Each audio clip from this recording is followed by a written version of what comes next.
Okay, we copy, and if you didn't copy my request for the mission summary to add about 20 new superlatives to help my vocabulary, I would appreciate it. We copied it fantastically.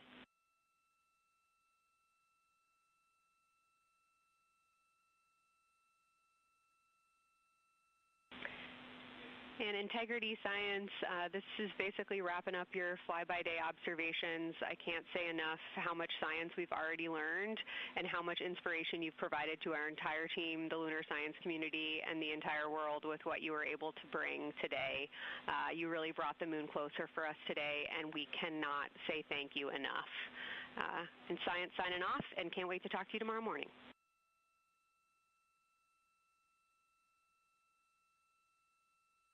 To your entire team, Kelsey, to the entire NASA science team, you all really turned to when we shifted launch dates to April 1st, and you got the most incredible package together for us to go do some great science and some great, truly human experience moments here. And we were well prepared, and we appreciate all of you. And this is what we do best when we all come together and work as a team. So you all knocked it out of the park. Thank you for giving us this opportunity. Beautiful words, Reed. Thanks so much.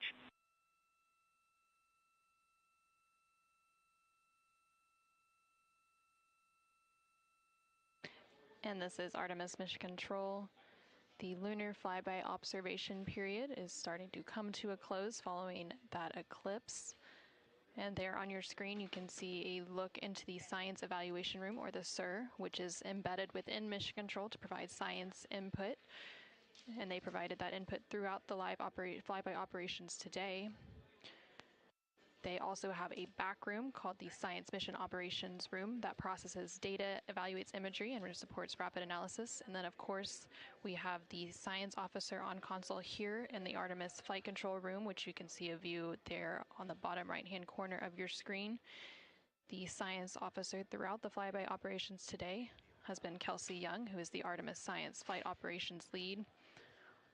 And then to her left is Angela Garcia, who will be the science officer taking over for Orbit 2.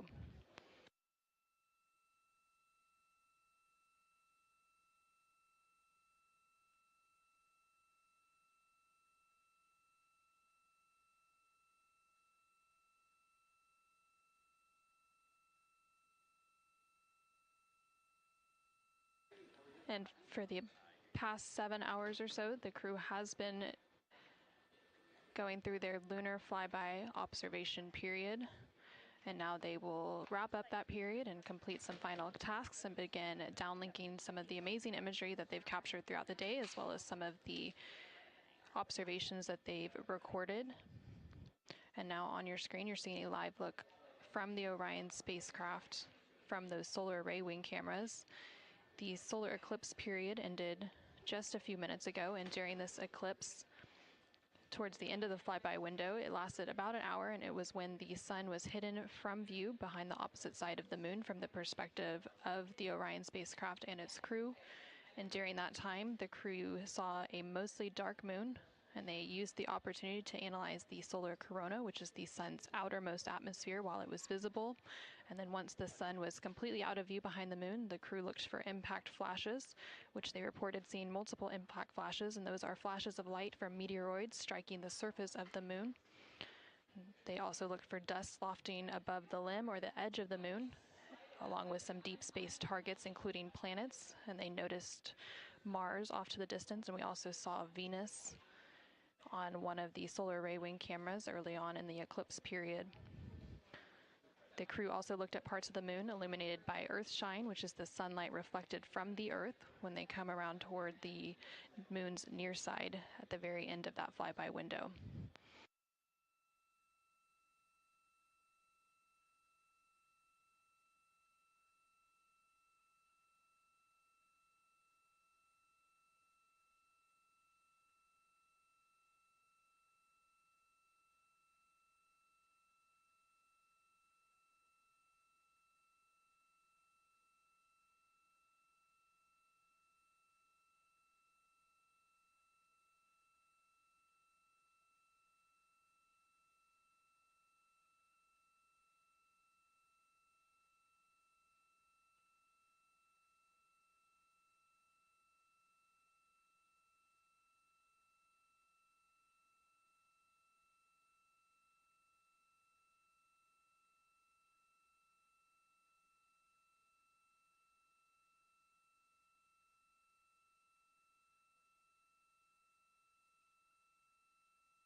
Integrity Houston, understand that you are still reflecting upon and consolidating your lunar observations.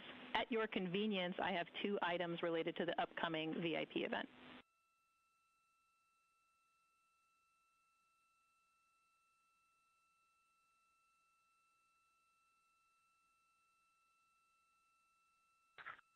Go ahead. All right, first we wanted to let you know that the message for that upcoming event is on board for review at your convenience. That's message 3.06.04. The second item is that we've seen a couple of video blips in previous events. So during the HDPAO setup activity, we're wondering if Jeremy could please confirm for us that the TS rate is set to 1300 when you get to step 10.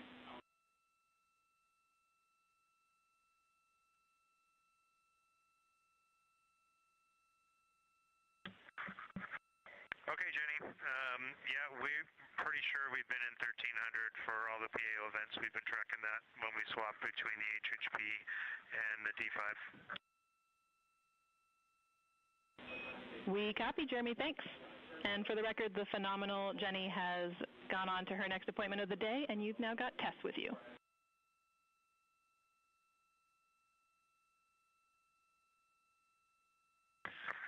I'm sorry, Tess. Great to have you on board Integrity. No worries. Happy to be here.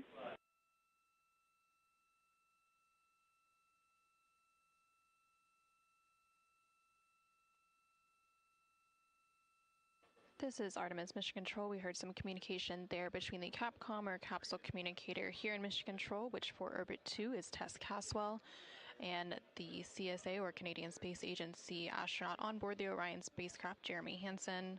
They were discussing an upcoming public affairs event. And Integrity, 3-minute warning for the maneuver back to bias tail to sun.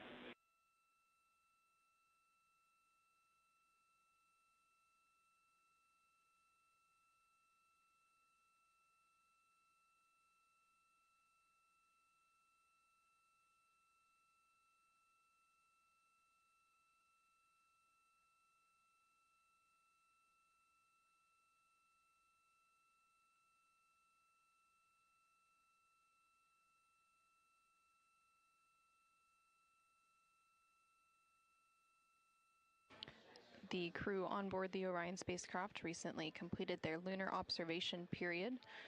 It was an approximately 7-hour period of time in which they were focused on several different targets identified by the science team here on the ground that they studied and prepared for ahead of time. And then they also were referencing a lunar targeting package that was uplinked about a day ago with those final targets.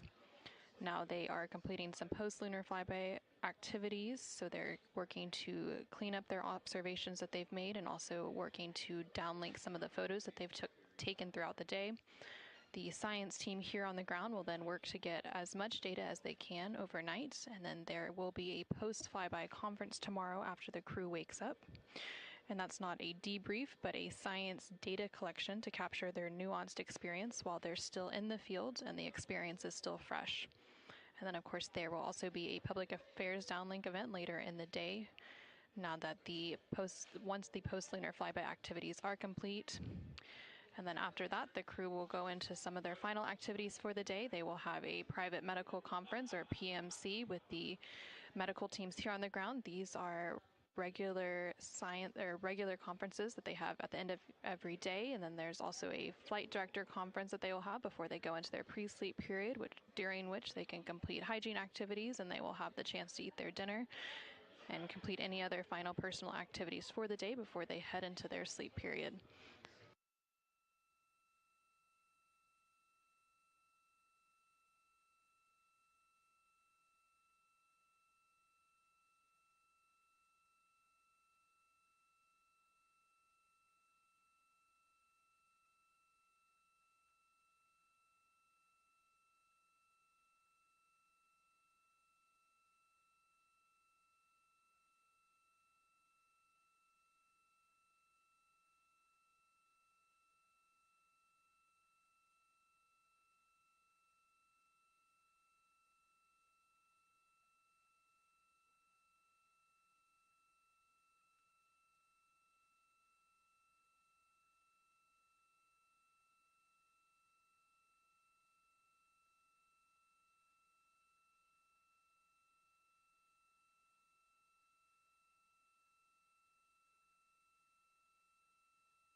ready for us to start the stream a bit early and to test scene and voice.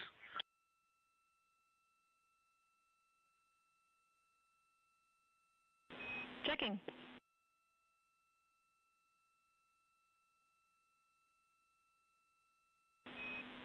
And integrity affirm. We are go to start the stream.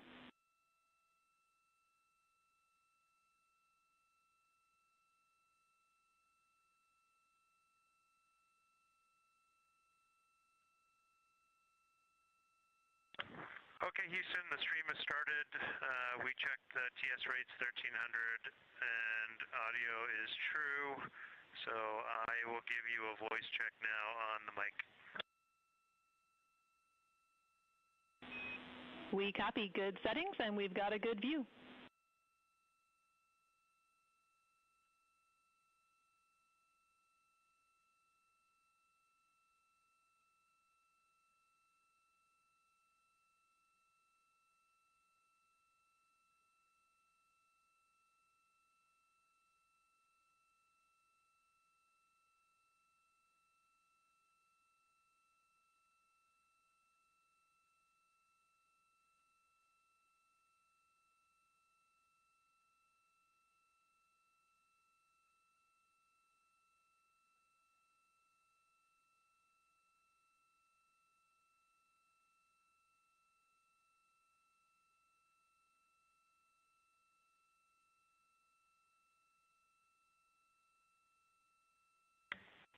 In test, I sent an audio check down on the handheld mic. Did you get it?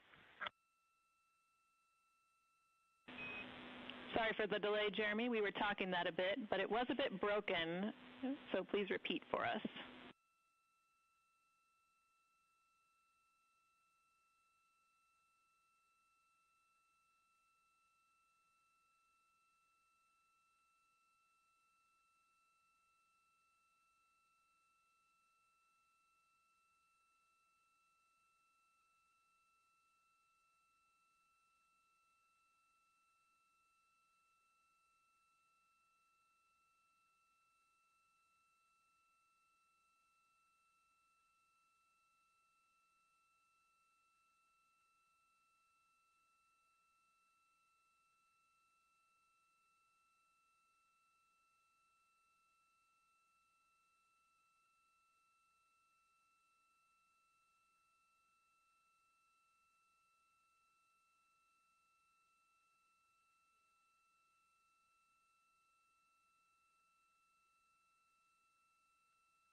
Integrity Houston, we like the scene. At your convenience, we'll take a 10 count with Jeremy in frame.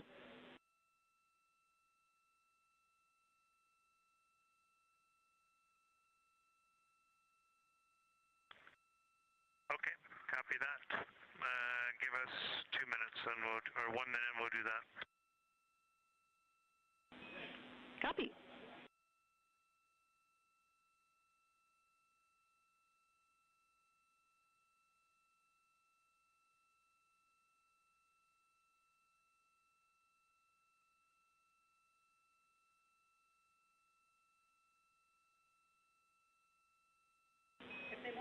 Great voice check and good words. We like the scene.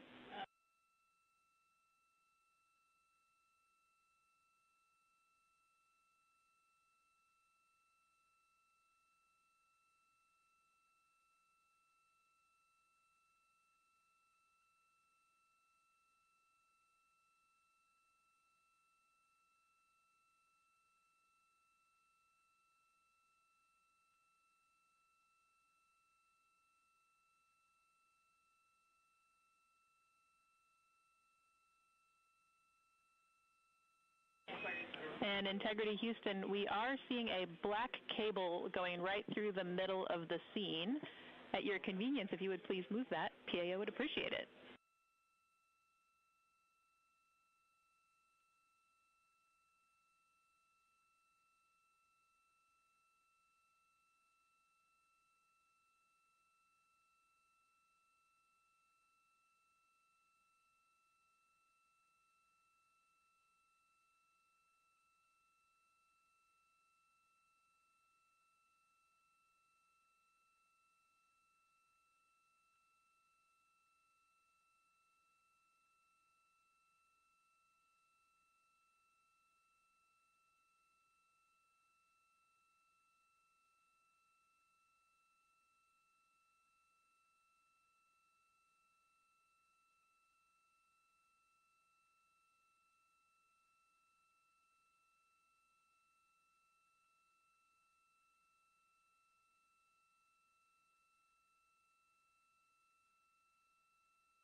This is Artemis Mission Control. We're currently 5 days, 3 hours, and 21 minutes into the Artemis II mission following a liftoff from NASA's Kennedy Space Center in Florida on Wednesday, April 1st. The crew on board the Orion spacecraft is currently wrapping up their lunar flyby cleanup activities. They're making final... Houston Integrity, high priority PAO images from the eclipse are on PCD-1 in a so-named folder. We copy, Christina. Thanks.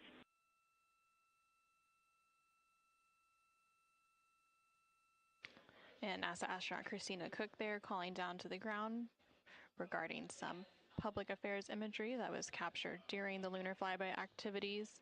She referenced a PCD, that is in reference to their portable computing devices, which are basically tablets that they're able to transfer files and also follow along on processes and procedures and their timelines for the day.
This is Artemis Mission Control in Houston, Texas. Currently on console here in Mission Control is the Orbit 2 team of flight controllers being led by Flight Director Diane Daly and the Capcom or capsule communicator, who serves as the single voice link up to the crew, is Tess Caswell.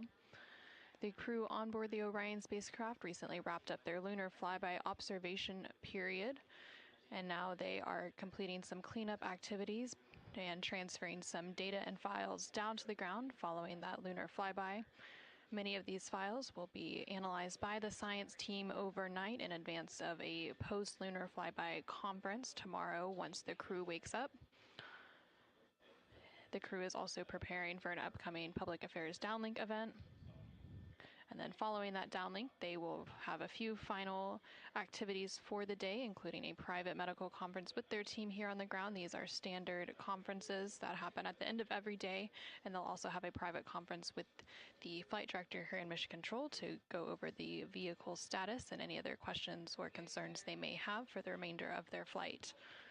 We are currently in flight day 6, and we have a splashdown expected on Friday, April 10th. That splashdown expected in about 3 days, 21 hours, and 49 minutes from now. During the lunar flyby, and as part of Artemis II, it marked the first time in more than 50 years that humans were able to observe the moon directly, and provided a critical opportunity to practice how lunar science will be conducted during future Artemis missions. The moon preserves a near-continuous record of solar system history that has been erased on Earth, and with no atmosphere, weather, or plate tectonics, the lunar surface retains evidence of ancient impacts, volcanism, and solar activity that scientists can study today. Studying the moon helps scientists understand how planets formed and evolved, how the moon influenced Earth's history, and how the early sun shaped conditions across the inner solar system. The moon also serves as a unique platform for studying the broader universe. The science on Artemis is designed around questions best answered by humans working alongside robotic systems, combining decades of robotic lunar data with real-time human judgment, context, and adaptability. Currently on your screen, you're seeing a look at the Artemis real-time orbit website. You can access this website at any time throughout the mission at nasa.gov/trackartemis. It provides updates on the velocity as well as the distance from Earth and the distance from the moon of the Orion spacecraft and its crew. The crew currently on board the Orion spacecraft includes NASA astronaut Reed Wiseman, who is the commander for the mission, NASA astronaut Victor Glover, who is the pilot, alongside the 2 mission specialists, who are Christina Cook and Jeremy Hansen of the Canadian Space Agency. Currently, the Orion spacecraft is about 250,000 miles away from the Earth, and that distance now will continue to close down ahead of that splashdown on April 10th.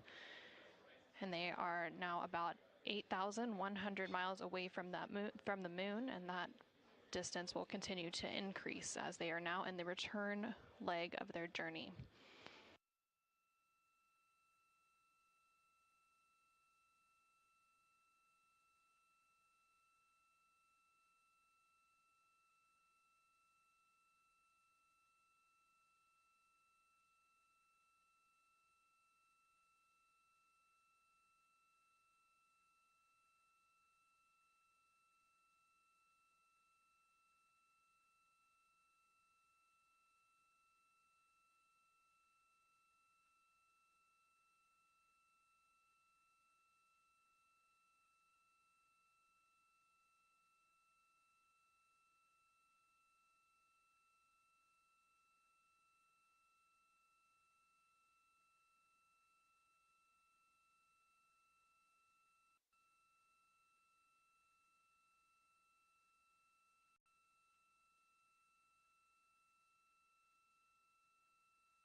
Eris.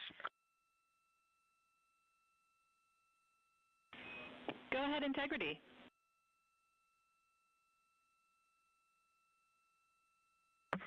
Hey, Tess, great to talk to you. Any chance we could drop the fan speed down for this PAO event?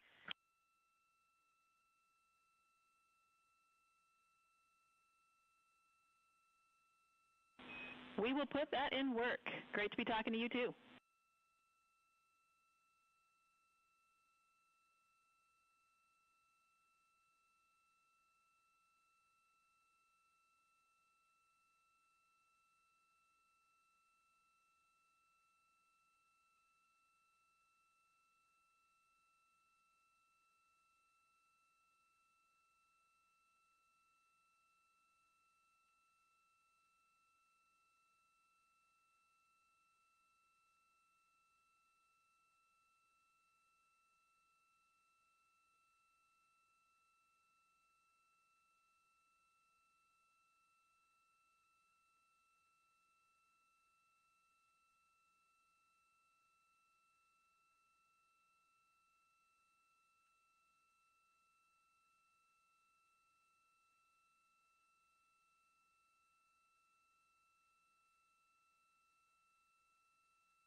This is Artemis Mission Control in Houston, Texas. We're currently 5 days, 3 hours, and 37 minutes into the Artemis II mission. The crew on board the Orion spacecraft has recently concluded their lunar observation period during the lunar flyby. As part of that lunar flyby, the Orion spacecraft and its crew made the closest approach to the moon at a distance of 4,067 miles away from the surface at approximately 6 p.m. Central Time, 7 p.m. Eastern Time.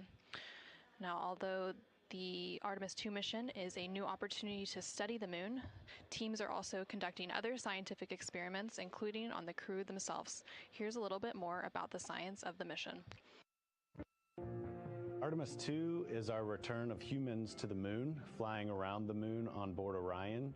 But along with that, we're doing a lot of great science. One of the exciting things about the Artemis missions to the moon is that science is actually a fundamental pillar of why we explore, why we're going, what we're doing in Artemis. I think it's incredibly exciting that not only are we testing the vehicle, but we're testing science on board. Science where the astronauts are conducting experiments, science riding along with the astronauts.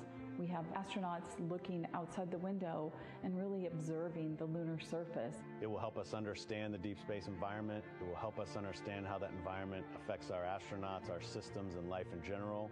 So deep space is a challenge for us because you have to leave Earth's protective magnetic field. Here in low Earth orbit, the crew members are protected from some of the harmful radiation.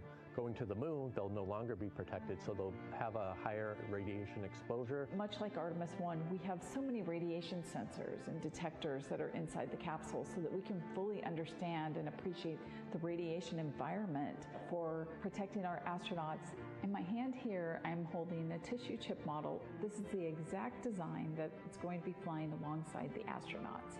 We'll be collecting samples from each of the crew members, and we can make these organ chips out of the astronauts themselves. So every crew member will have their own avatar on board, and then upon return, we can evaluate that deep space environment and what that compares to the astronaut themselves. Not only are they going to help change the course of medicine for the astronauts, but revolutionizing that on Earth as well. We're looking at sleep, we're looking at team dynamics, we're looking at how you interact with the environment. We're also looking at the immune system, so what are the biomarkers? We're using saliva as a method to study hormones and different things in your body that may change during a mission like this. And then finally, how do we function after microgravity, being close to the moon, then returning to Earth? Which will ultimately help us achieve our goal of getting humans to Mars. And then on top of that, we have an opportunity to look at the moon from deep space on the far side for the first time in over 50 years. How Getting human eyeballs and brains back around the moon is going to unlock a new generation of lunar science discovery. The human eyeball is capable of taking in so much data in just a split second. They'll be able to tackle impact history, volcanic history. They'll be able to look at how the albedo, or kind of the shade and hue of the moon and the color of the moon, can tell us something about how that terrain evolved over time. We're integrating science in ways that have never been integrated into human exploration before. We have a front room mission control flight controller position called the Science Officer. We have a brand new science back room where it's basically our brain trust of lunar scientists and geologists supporting the crews of the future. And Artemis II will allow us to really test how this works so that future missions are really set up for success. We'll also be deploying some CubeSats. They're small shoebox-sized spacecraft of their own. They're each provided by another country, one of our partners. As they conduct their research, they'll complement what we are doing at the moon with Orion. It is so incredibly exciting to be a part of this mission. It has been, really one of the privileges of a lifetime. I can see the work I'm doing benefit crew members right now and benefit the crew members in the future. So it's incredibly exciting and it's very rewarding. As this rocket launches humanity off of the Earth, we'll be setting the stage through our science to prepare humanity to leave Earth and explore the solar system.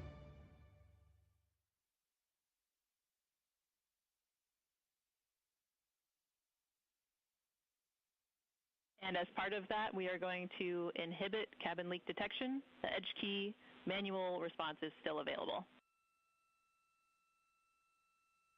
Copy, thumbs up.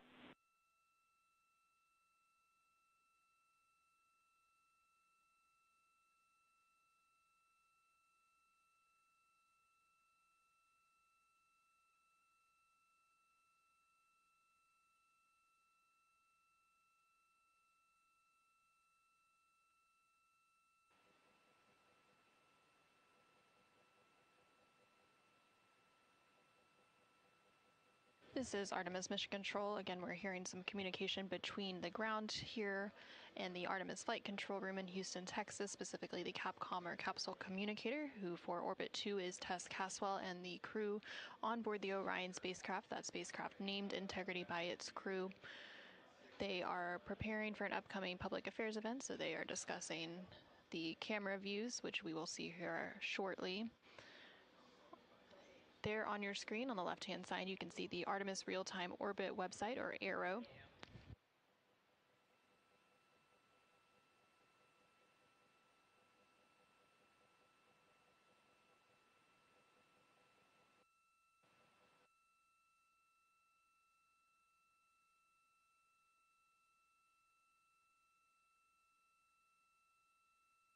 The Artemis Real-Time Orbit website there on the left-hand side of your screen provides updates on the velocity of the Orion spacecraft during its journey around the moon. Following a lunar flyby earlier today, which concluded about an hour ago, the crew has been conducting some cleanup tasks, so they've been transferring some of their documentation, their photos and data that they captured during the flyby to the ground to be evaluated by the science team, and of course some of that imagery will also be evaluated by the public affairs team here at NASA and then shared with the world once it's available. The crew will also have a post-lunar flyby conference with the science team tomorrow following their sleep period to go over some of their observations while it's still fresh and at the top of their mind. On the bottom right-hand corner of your screen, you can see a look into the Artemis Flight Control Room here in Mission Control Houston, specifically the Flight Director Console and the Capcom or Capsule Communicator Console. The flight director currently on console for Orbit 2 is Diane Daly, and throughout the Artemis II mission, there are 3 shifts or orbits of flight controllers who provide 24/7 coverage and support to the Artemis II crew and the Orion spacecraft and its systems during its journey around the moon. We are expecting a splashdown on Friday, April 10th. That splashdown will take place in about 3 days, 21 hours, and 33 minutes.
During the lunar flyby that took place earlier today, Orion, again that spacecraft named Integrity by its crew, passed approximately 4,000 to 6,000 miles from the moon and provided the crew with a full disk view of the lunar surface. And from that higher vantage point, much farther than Apollo's lunar orbits on average, the astronauts were able to observe both poles and large-scale geological features in a single view.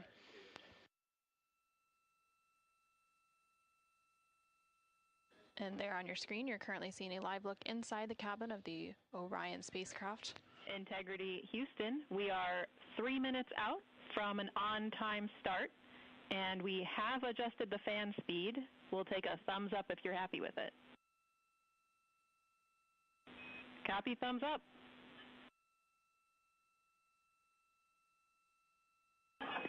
Superlative thumbs up.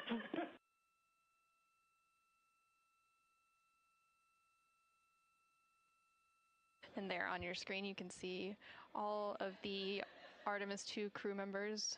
CSA astronaut Jeremy Hansen just floated out of view behind the camera, but you can still see NASA astronaut Reed Wiseman, NASA astronaut Christina Cook, and NASA astronaut Victor Glover as they prepare for an upcoming Public Affairs Downlink event, which is scheduled to take place in just a couple minutes from now. And there, floating back onto the screen, is CSA or Canadian Space Agency astronaut Jeremy Hansen. He is making himself comfy on some of the OX or Orion Crew Survival System suits that have been stowed for the outbound and now return journey.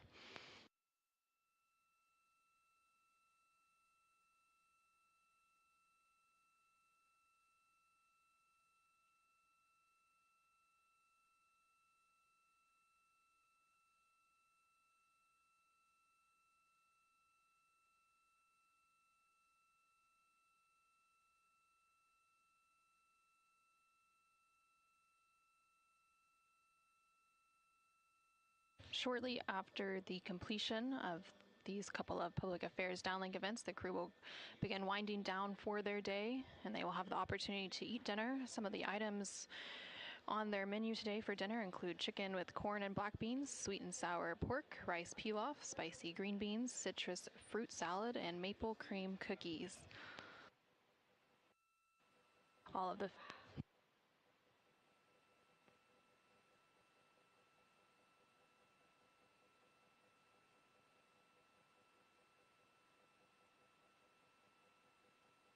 And now we will go ahead and stand by for that public affairs event beginning in just about a minute.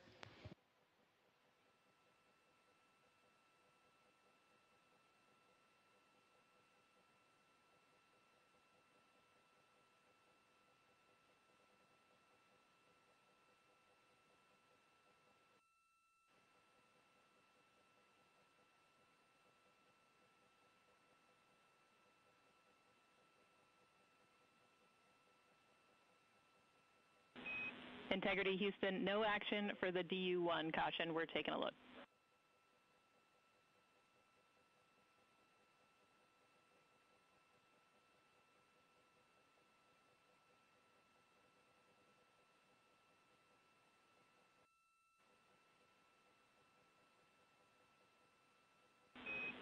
Integrity, this is Houston. Are you ready for the event?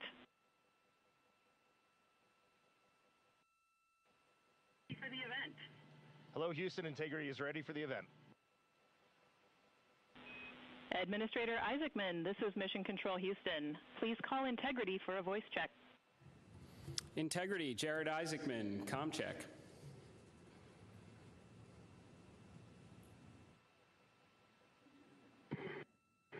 Administrator Isaacman, we've got you loud and clear, sir. How us?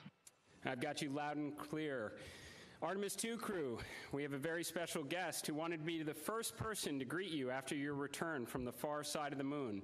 Reed, Victor, Christina, and Jeremy, it's my honor to introduce the President of the United States of America, President Donald J. Trump. Over to you, sir. Well, thank you very much, Jared, and you are doing a fantastic job. And hello, very special hello to Artemis II. Today you've made history and made all America really proud, incredibly proud. We have a lot of things to be proud of lately, but this is there's nothing like what you're doing, circling around the moon for the first time in more than a half a century. and breaking the all-time record for the farthest distance from planet Earth. Humans have really never seen anything quite like what you're doing in a manned spacecraft. It's really special. I want to personally salute and congratulate Commander Reed Weissman, Pilot Victor Glover, Mission Specialist Christina Koch, and Jeremy Hansen. And I also want to thank the entire amazing team at NASA, headed by Jared, who's a very special guy, by the way. And you all made this day possible, and you've really inspired the entire world. Really, everybody's watching. I find it incredible. I just watch you go to the back of the moon, and people haven't been there in a long time, we can say, but it's going to be more and more prevalent because we're going to be doing a lot of traveling, and then you're going to ultimately do the whole big trip to Mars, and that's going to be very exciting. So you look at, we had no astronaut has been to the moon since the days of Apollo program. The Apollo program was also very special, but that was 50 years ago, and at long last, America is back, and America is back in many ways stronger than ever before. We're the hottest country anywhere in the world. The Artemis crew flew in the most powerful rocket NASA has ever made, ever launched, traveled over 250,000 miles, broke the distance record set by the legendary Apollo 13. And America is a frontier nation, and the 4 brave astronauts of Artemis II are a modern day, you really are modern day pioneers, all of you, and one of them happens to be a neighbor. You know who that is, right? You have a special person over there, a neighbor, and we like our neighbor. Your mission paves the way for America's return to the lunar surface very soon. We're going all out. We're doing everything we can, and it's headed up by Jared.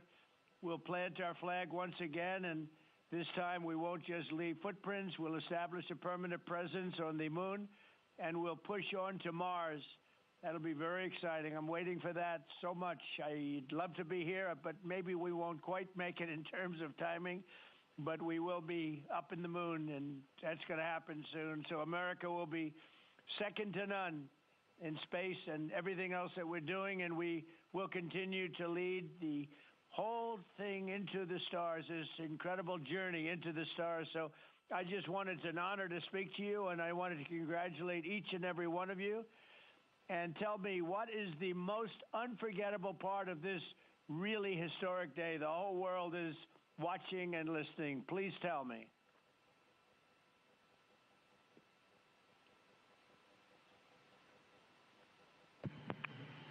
President, this call is certainly special to all of us, and we really have a lot of faith in our administrator, Jared Isaacman, who is with you. We appreciate his leadership in NASA and in the international community. We are doing great things, and we are proud to be a part of. I have to tell you, as we came around the near side of the moon, seeing all the sights that we've seen from Earth for all of our lives, but we're seeing them from a different perspective, and then we started to get a glimpse of the and we saw sites, Oriental sites that no human has ever seen before, not even in Apollo, and that was amazing for us. And then the surprise of the day, we just came out of an eclipse where the sun, moon, and the entire dark moon about that big right out the window that we were watching. We could see the corona of the sun, and then we could see the planet train line up, and at Mars, and all of us commented how excited we are to watch this nation and this planet become a 2-planet species. That is fantastic. You know, I had a decision to make in my first term, and the decision is, what are we going to do at NASA? Are we going to have it be revived, or are we going to close it down? And I had very little hesitation, and it's really great to have somebody like Jared involved, because he really makes it much easier for me. But it was not even a question in my own mind. We've spent what we had to do, and then of course we have Space Force, and Space Force is very much related to what you're doing, and that was my baby. That was a very important one, and it'll turn out to be truly one of the most important, I believe, decisions I've ever made. So we're very proud of Space Force, and we're very proud of all of you. Does anybody else have anything to say? A lot of people listening.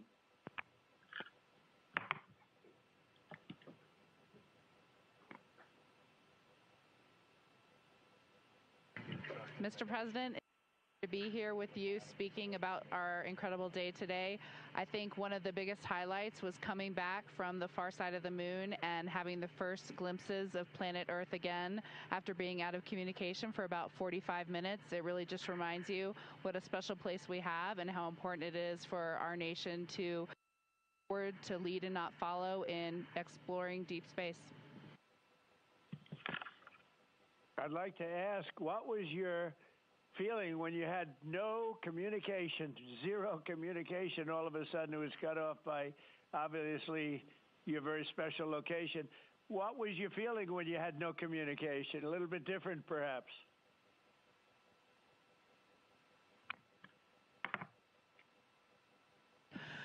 Yes, Mr. President, it was I said a little prayer, but then I had to keep rolling. I was actually recording scientific observations of the far side of the moon. You know, that is actually the time when we were the farthest and the closest to the moon. And so we were really able to make some of our most detailed observations of the far side of the moon up close. And so we were busy up here working really hard. And I must say, it was actually quite nice. Did you see a difference, a big difference, between the far side of the moon and the near side of the moon? Was there a difference in feel or difference in look? What did you see?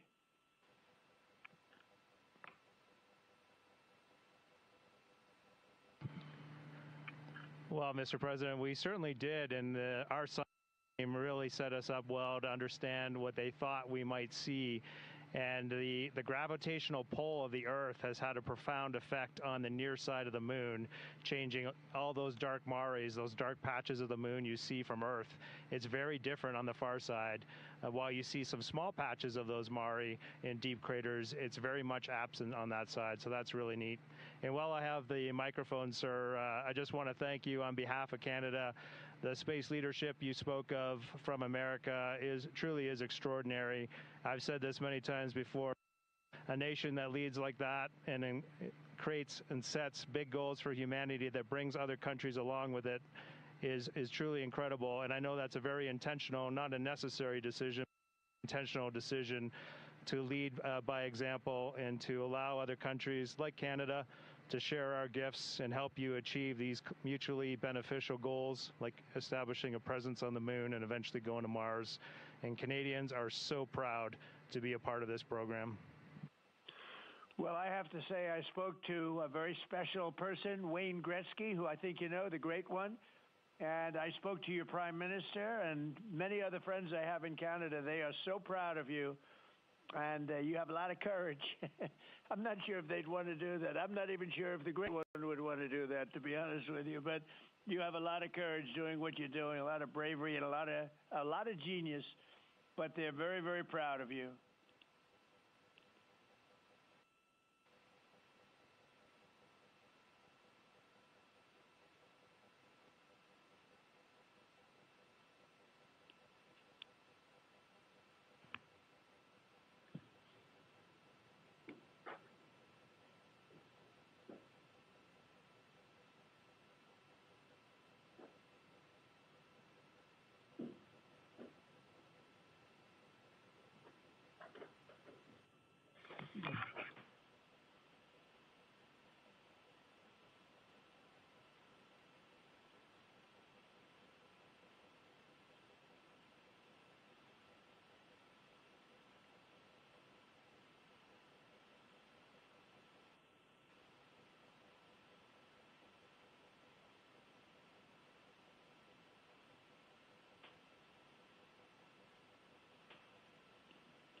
Administrator Isaacman, just get a quick comm check, make sure you guys are still on the line and we didn't have a handover. I am. Yes, I am. And integrity, and back over to you, Mr. President. Yeah, I think we might have gotten cut off. It is a long distance. It's a long ways. The reception's been great. There's a little bit of about a 9-second delay, but no, I just had a statement for, I don't know what you heard, but I was just saying they're very proud of your brilliant person from Canada on the ship. And Wayne Gretzky is a great friend of mine, and he's very proud of him. And the Prime Minister I spoke to, they're very, very honored that you have a courageous person from Canada. You have a lot of courageous people from Canada, so it was very nice. I'm not sure if you heard me say that, but it was very nice.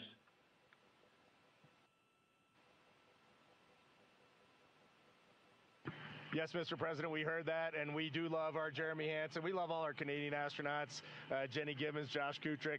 They're just great people, and they're such a welcome addition to our Corps. Great. Well, I really look forward to, when we can, I look forward to seeing you in the Oval Office. I'll ask Jared to bring you over, and I'll ask for your autograph, because I don't really ask for autographs much, but you deserve that. You really are something. Everybody's talking about this. And I look forward to having you in the Oval Office at the White House, and we will celebrate your incredible achievements and triumphs. This is big. This is really big stuff. The whole world is talking about it. And if you have the time, I will certainly find the time. I've been pretty busy also, as you know, but I will absolutely find the time, and we'll get together, and I'm going to be giving you a big salute on behalf of the American people and beyond that.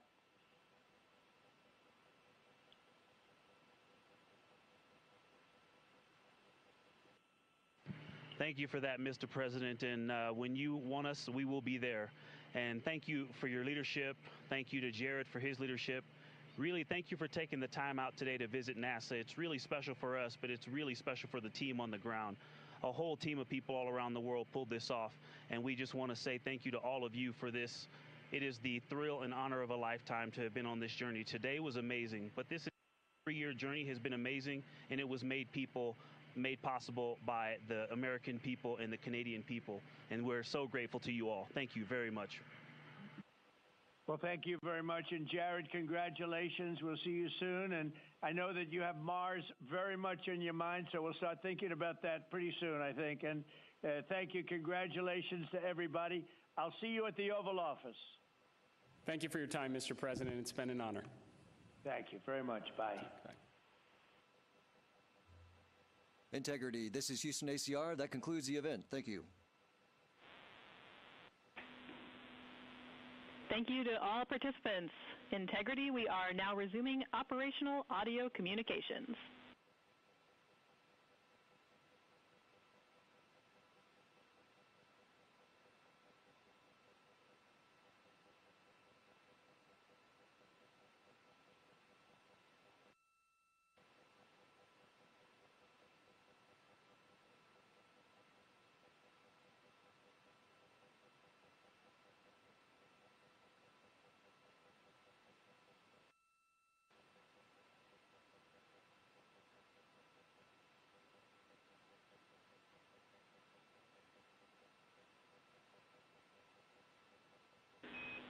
Integrity Houston, great job on the event. Just a heads up, we are on track to start the next event on time at 4:15.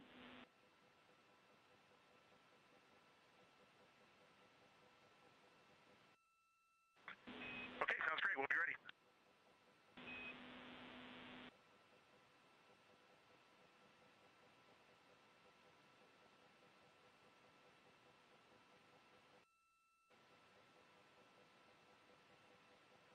This is Artemis Mission Control in Houston, Texas. We just had that public affairs event with President Donald Trump and the crew on board the Orion spacecraft. And coming up in about 10 minutes, there will be another public affairs event. That event taking place at a mission elapsed time of 5 days, 4 hours, and 15 minutes. Currently on your screen, you're seeing a look at the Artemis Real-Time Orbit website, which provides updates on the velocity as well as the distance of the Orion spacecraft from both Earth and the Moon. The Orion spacecraft and its crew, that crew including Reed Wiseman, Victor Glover, Christina Cook, and Jeremy Hansen, are currently about 250,000 miles away from the Earth, and that distance is starting to become smaller as they are now on the return leg of their journey. And they are about 9,300 miles away from the Moon. They made their close approach to the Moon. Integrity Houston with a question about fan speed.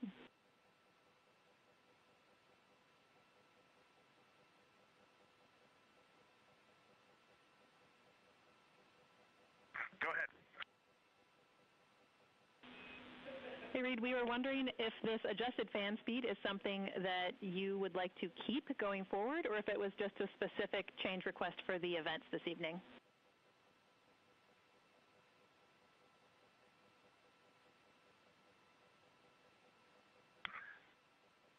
Certainly for PAO events, this is an ideal fan speed. If you're willing to give us this fan speed for routine habitability, I think we would take it and try it for a while.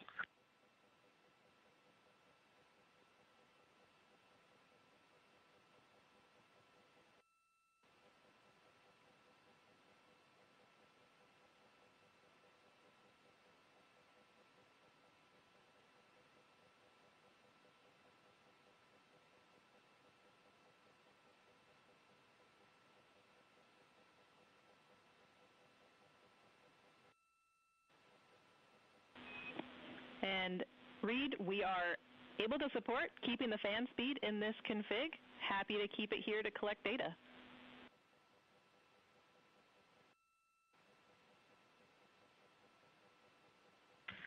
Okay, you got 4 happy astronauts up here. We'll take it. Obviously, when we go to exercise, we'll need to bump it up, but I think for quiescent living, this will be great.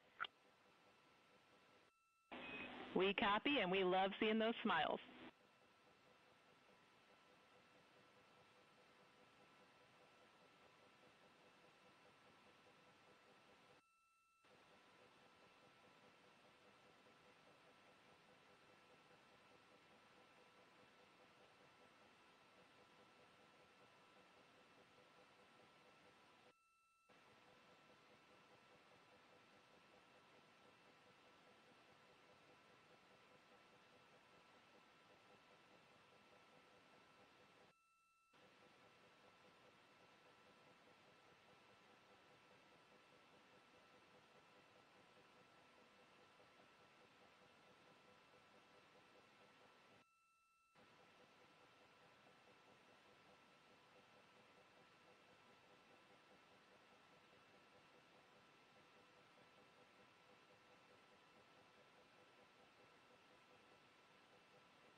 docking camera. Go ahead.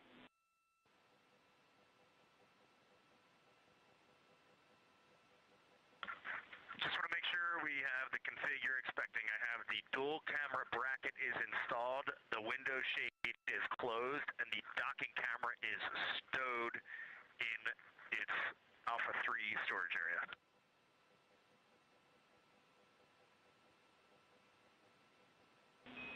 That's a good config.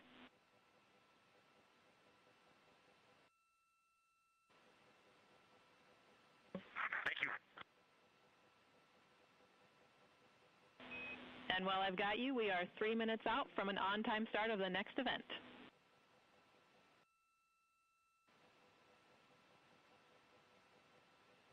This is Artemis Mission Control in Houston, Texas. You can see a live look of the Artemis II crew inside the Orion spacecraft cabin as they prepare for another Public Affairs Downlink event. There on your screen is CSA astronaut Jeremy Hansen along with NASA astronaut Reed Wiseman and NASA astronaut Victor Glover popping up. Earlier today, the crew completed their lunar flyby observation period, during which the Orion spacecraft and its crew passed approximately 4,000 to 6,000 miles from the moon and provided the astronauts with a full disk view of the lunar surface. And from that higher vantage point, the astronauts were able to observe both poles and large-scale geological features in a single view. Towards the tail end of that observation period, they also were able to see an eclipse. And that eclipse period lasted about an hour and was when the sun was hidden from view behind the opposite side of the moon from the perspective of Orion. Since then, the crew has been working to clean up some of their observations and transfer some of the data and imagery down to the ground to begin processing, and the science team will take a look at that imagery as it comes down ahead of a post-lunar flyby conference tomorrow with the crew following their sleep period. Now we are standing by for a second public affairs event taking place in about a minute.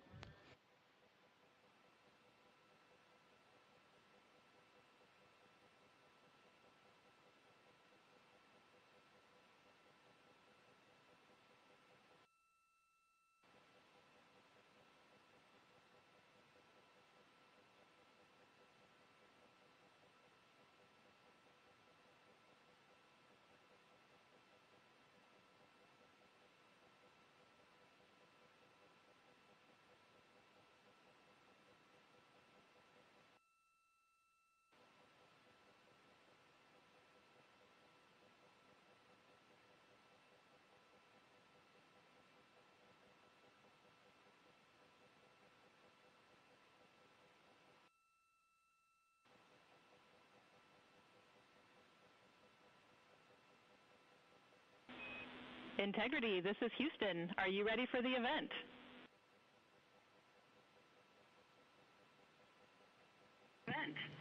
Houston, Integrity is ready for the event.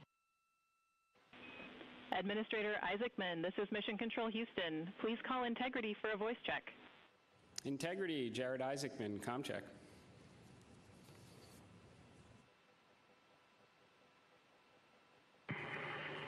Administrator Isaacman, we've got you loud and clear up here. I've got you loud and clear, and let's see if we can top that last PO event. That was pretty special. So we are going to spend the next 20 minutes doing Q&A from a number of questions that have been submitted, and we are going to start with one from me. You all have spent years preparing for this moment and imagining what it must be like when you look down at the moon, at the lunar surface. What has surprised you all that you did not anticipate?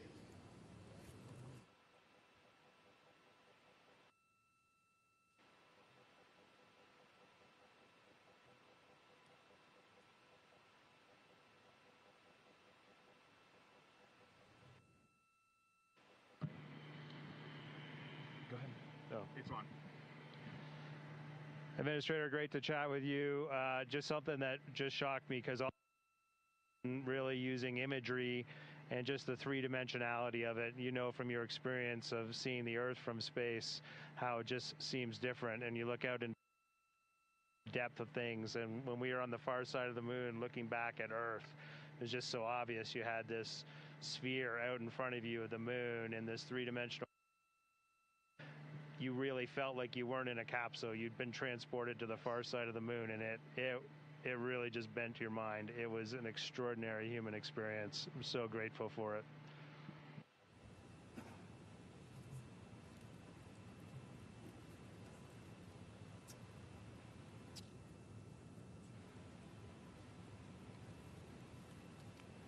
Integrity, Jared, anyone else want to answer that one?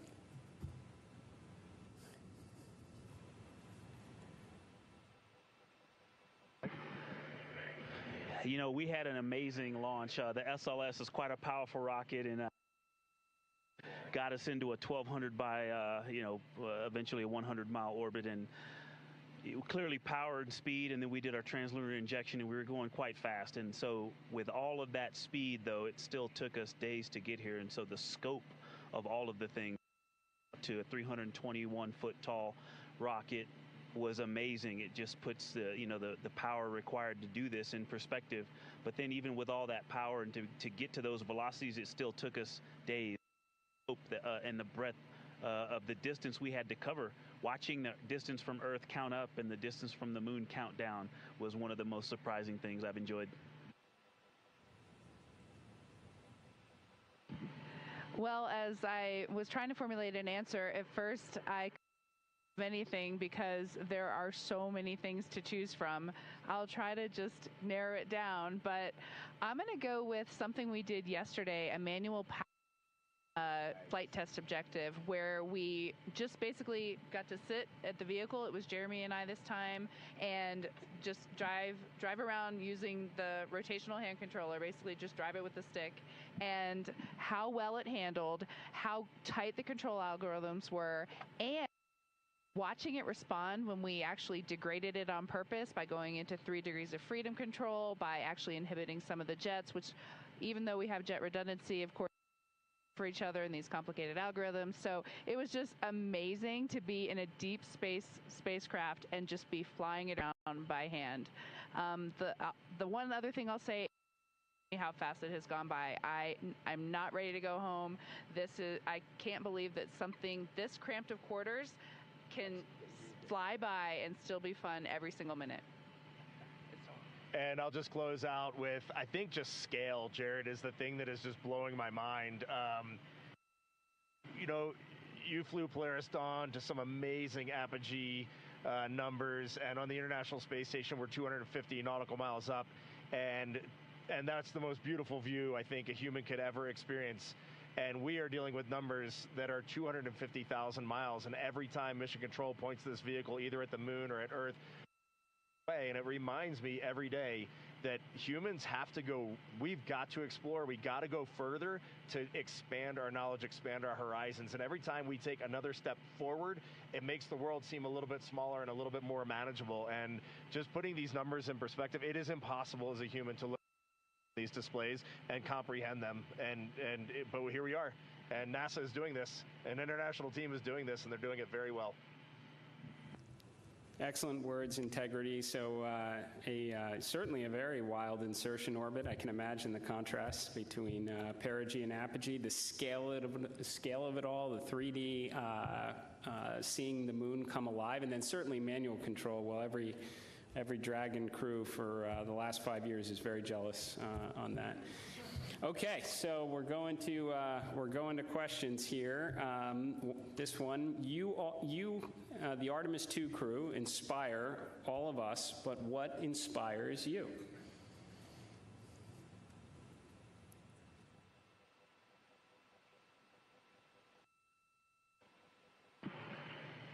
I think as you get older, your answer to that question changes a lot. Certainly when I was a young boy and a young man, just seeing an airplane flying overhead, to me, that really lit a fire in me. And then I think when you reach your middle age, it is interesting to watch leadership throughout the world kind of change the course of human. You can watch that unfold. And now now that I'm just a little bit over 50, you'll be there soon. Now that I'm just a little bit over 50, I mean, it all ties back to just family, and you understand just how much the people that you surround yourself with, and that is really every night when you go to bed, that's really what you end up thinking. At least that's what I end up thinking.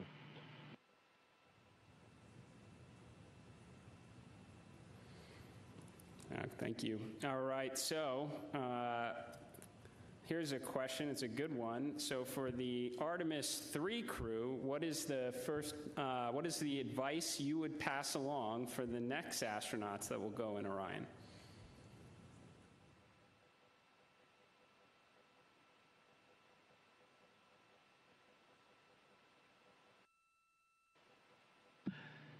That's a great question, Jared. We've actually been thinking about the Artemis III crew since we were assigned as the Artemis II crew. It was the beginning of how we came up with how we wanted to fly this mission, how we wanted to buy down risk for the program, and values as a crew.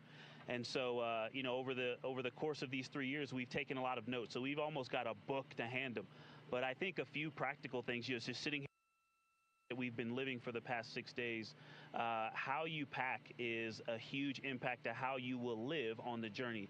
And so things like food and your hygiene products, and then you know what's going on with our waste management system, the technology that we have, practicing that and being familiar with that and being prepared mentally. I used it on the space station. I used it at home in training, but I'll be honest, I wasn't really prepared to have to use it for over half the mission. And but we adapt and overcome, and so I can't wait to talk to that crew. I'm glad you said it, or else I was. We definitely have to fix some of the plumbing. Okay, this question is from Merriam-Webster. So wordy one here. So you are going to be, well, you've already surpassed more than 250,000 miles from Earth, farther than any human has gone before. So what are some words that come to mind when you try to wrap your mind around this very unique experience?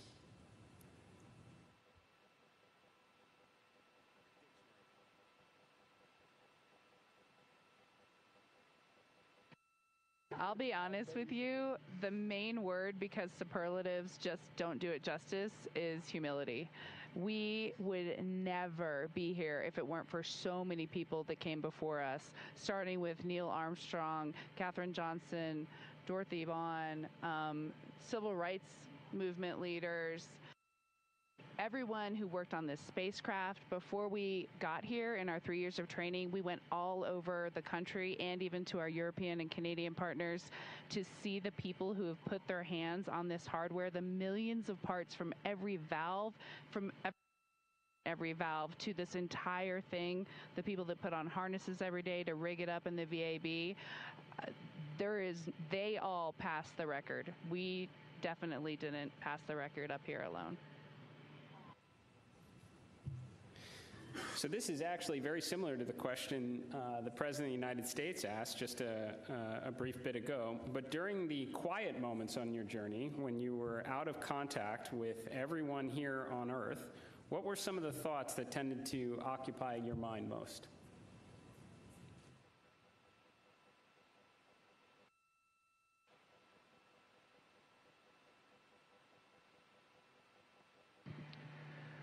Yeah, as Victor said earlier, when we were on the far side of the moon and out of contact with planet Earth, we all knew it, and it was a milestone. We saw Earth disappear, the Earth set. But we were so busy with the science, and we have such faith in our vehicle integrity, such faith in mission control, that we were just at complete peace and just doing our job. And just trying to do a good job to collect as much science data as we could while we were on the far side of the moon, and we were just giddy in here, like of our lives. He's being a bit humble, but as soon as we went out of comm with planet Earth, we did have maple cookies. As we just gathered together for about 30 seconds, each one of us had a maple cream cookie, and then right back into the science. But we had to take a moment to honor that time going behind Earth, and it was going behind the moon and out of touch with Earth, and that was a very surreal moment for this crew.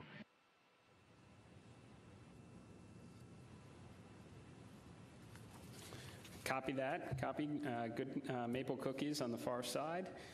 And how has this journey changed? How has this journey already changed the way you see our home planet and humanity's future among the stars?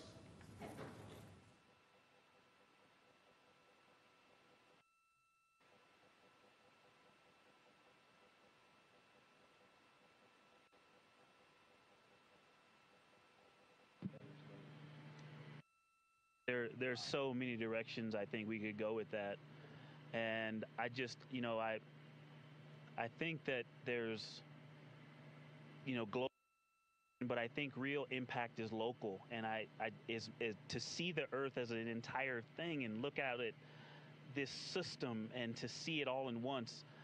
But my daughters, and just the things that we can impact directly, the people that I can touch, that I can speak to, hug, and show love and gratitude toward, is the thing that I think is going to change and last. But you also talked about the future that we're going to have in the stars, and this mission, I think we swung for the fence and launched on our first try after learning a lot earlier this year. But I think it set the stage for us to go out and continue to swing for the fence hard in our Orion SLS and ground systems programs to go and get the next one teed up so that crew can knock it off out of the park. And so I have huge expectations for what's coming next. Good words. Are you feeling homesick for Earth?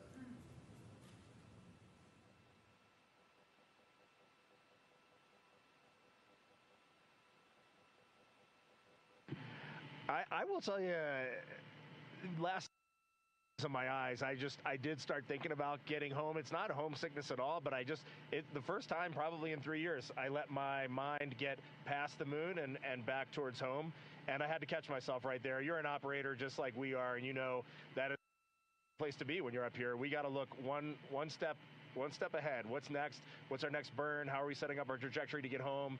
And we are going to do that. We are locked in, and we are definitely excited for the second half of this mission. And we are on guard. We are first crew to fly this vehicle. We are ready for any contingency in any scenario, and we are going to stay locked in every second until we are back on that Navy ship and then home reunited with our families. And copy that. Astronauts like being in space. That checks out. Okay, there's a lot of questions from the space photography community. How are the pictures going so far?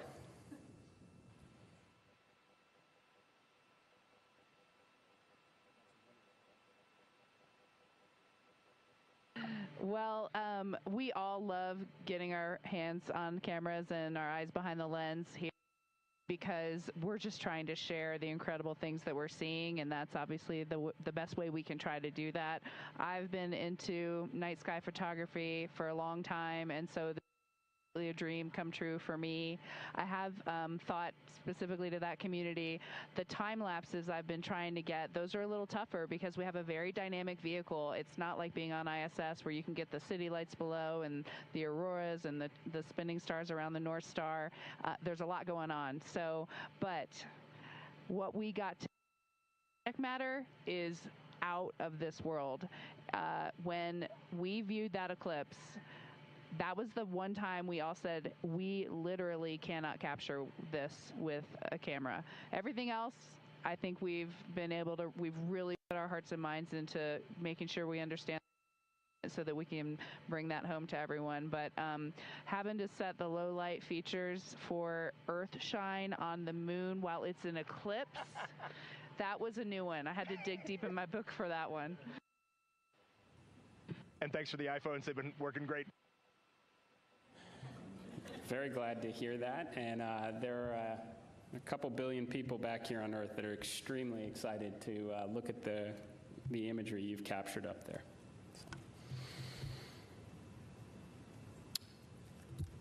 Okay, well, I want to thank you all. Integrity.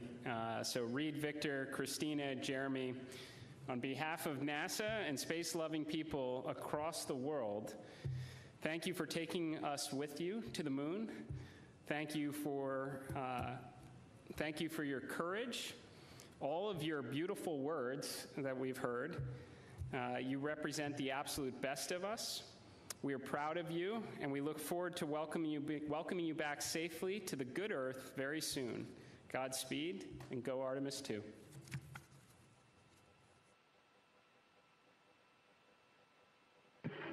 Thank you so much, Administrator. We are just proud to be a part of this team, doing our work every day, and we are supported by a huge world of humans, and we are just honored to be a part of that. Thank you. We'll see you soon. Integrity, this is Houston ACR. That concludes the event. Thank you. Thank you to all participants. Integrity, we are now resuming operational audio comm.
Houston Integrity, we have a science question. We are ready to copy.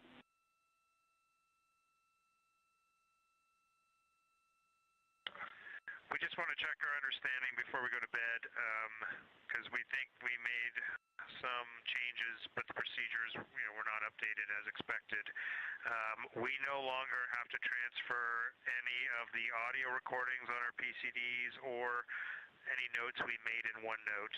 That you will just go into the applicable locations and pull that stuff down from where they are originally created.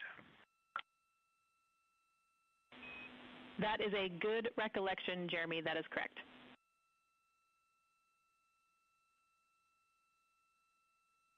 Okay, so we are transferring photos into 4 science folders on all 3 PCDs. And if you go into those 4 science folders, you'll get all of the imagery that we took today. And just a heads up, just so much excitement up here. Sometimes we switch cards and sometimes we didn't. And so the different shifts are on various cards in various places, but all the photos are there. Copy all. Thanks for the report.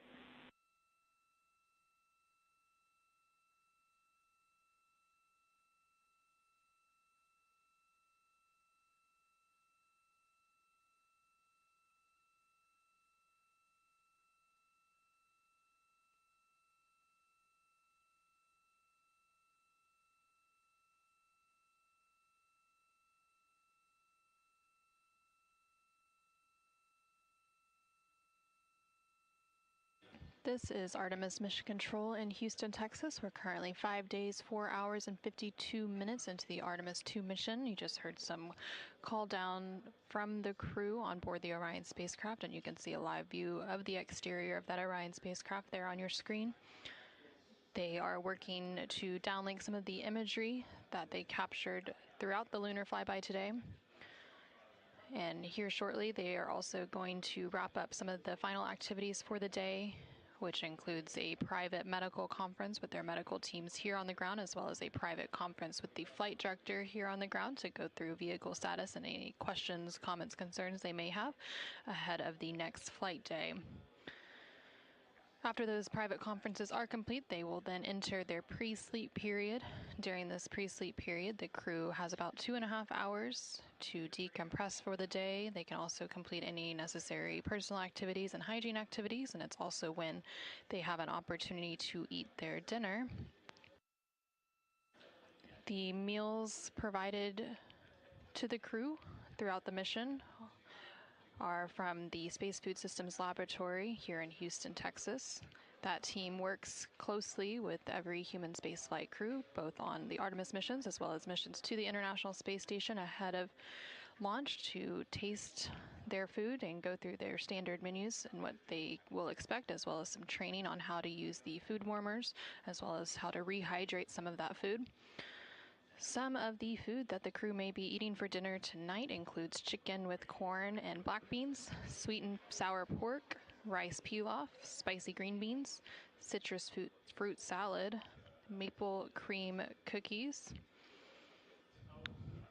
as well as shrimp cocktail, Turkish fish stew, Caribbean chicken, mashed potatoes, cauliflower with cheese and butter cookies.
Integrity Houston, OE2 is configured for your conference with Mr. Radigan.